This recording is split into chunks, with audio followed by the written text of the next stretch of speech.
One of the questions that Urban Rigger is the answer to is this idea that around the city not only do you have pockets of space, like for instance, an old function moves away and then something new can be built, but you also have pockets in time. And that's what you see in the industrial ports where we are right now, that are transforming. Before this can become a new neighborhood of Copenhagen, with like bigger buildings and squares and roads, they have to solve a lot of questions. What kind of a city are we making? How are we going to get there? And that can take 10 or 20 or 30 years. So Urban Rigger is this kind of nomadic form of urbanism that can actually occupy not just pockets of space, but pockets of time. And then in 10 or 20 or 30 years, when they know exactly what they want to do with this neighborhood we're standing in, then this little fleet of homes can move and create a neighborhood somewhere else. I mean, obviously where Urban Rigger has an advantage is that it can occupy the water, which means that, and you can say like any major city in the world, with a few exceptions like Mexico City and Beijing, are actually port cities, and the ports are experiencing this massive transformation, which means that areas where we used to schlep industrial stuff around, put piles of rock on land, are suddenly becoming available for something new. And that's where Urban Rigger can actually come and really enjoy this quality, enjoy the reflections of the water. In Copenhagen, the port is so clean you can swim in it. That's actually true in many cities. So you can literally open your window and jump in the port and get back out again. So even with what is on paper a relatively compact home, you can actually have the luxury of a waterfront property. I think for some of the people living there, it's probably the coolest place they'll ever live, even if it might not be the biggest apartment they'll ever have. I think what we've tried to do with Urban Rigger is to design them in such a way that the people living there actually just have to live the way they would like to, because we have placed heat pumps in the pontoons that the homes float on, and they extract heat from the water. The heat pumps are run by photovoltaics that are on the roofs, so they extract power from the sun. So without even trying, the people living there will get all of their hot water, all of their heating in the winter from the sea, and they'll get all of their power from the sun. So it's this idea that they should focus on being, a good colleague or a good student or a good boyfriend or wife or whatever. But while doing so, they're actually living sustainably.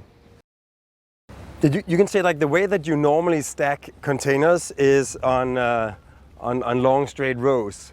And what we try to do here is also taking advantage of the fact that when you're on the water, you actually tend to have interesting surroundings in 360 degrees, is to actually stack the containers so they look towards each other.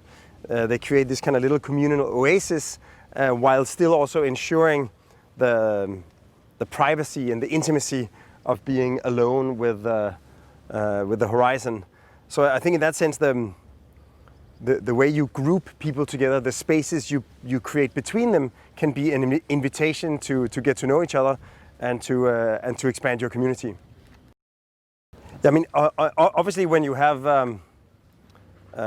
12 or 18 homes sharing, in this case, a little island, or let's call it a vessel, then there are the things that are for each and every one, but then there's all the things that are shared. And in this case, the courtyards, the roofs, and what happens inside the pontoon is a kind of canvas for the particularities of this particular community. So in that sense, you can already see now that we've had like these sort of 72 homes sailing here in Copenhagen. They are beginning, each and every one of them, to build character. in the course of a lifetime, I'm maybe halfway, and I've lived in, at least for a longer time, I've lived in 5 different cities, and I've probably moved 20 or 30 times in my life. Except the first 18 years of my life, I did live in one spot. I think those days are over. So obviously, urban rigor not only itself is nomadic, that it is a neighborhood that maybe 10 or 20 years, this neighborhood is going to be lying somewhere else in Greater Copenhagen, or maybe in Le Havre or somewhere on the Seine in Paris. But also, of course, it allows for a much more nomadic clientele to inhabit them. And I could imagine that at least some of the stories I know from people living there, they come from all over the world, and something ties them to Copenhagen for a longer or shorter period. And I think impermanence is becoming a much more permanent part of our lives. And in that sense, impermanence should also be a permanent part of our cities. You get new friends in like the first 5 days, and you don't do anything alone anymore. We eat together and we watch movies together in the basement and have parties. It's not like having an apartment where you don't know anybody, and here you know everybody, and people will come by and say, "Hey, what's up?"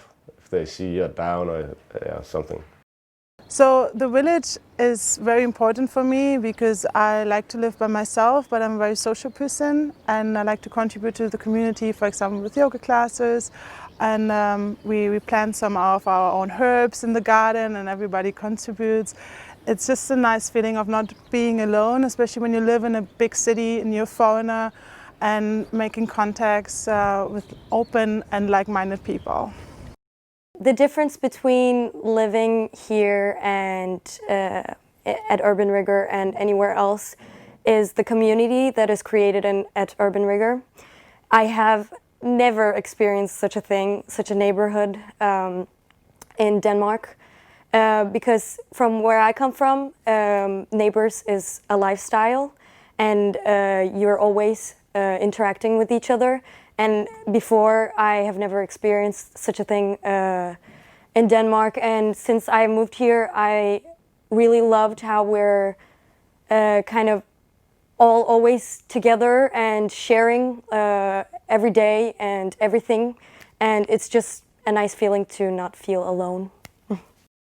Yeah, what's special about living here is really the water. So you feel the waves sometimes slightly.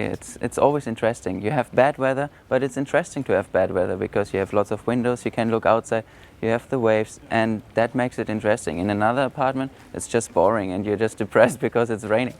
And here we go swimming every day. We just open the window, we jump into the water, and it's great. We can just come up and yeah.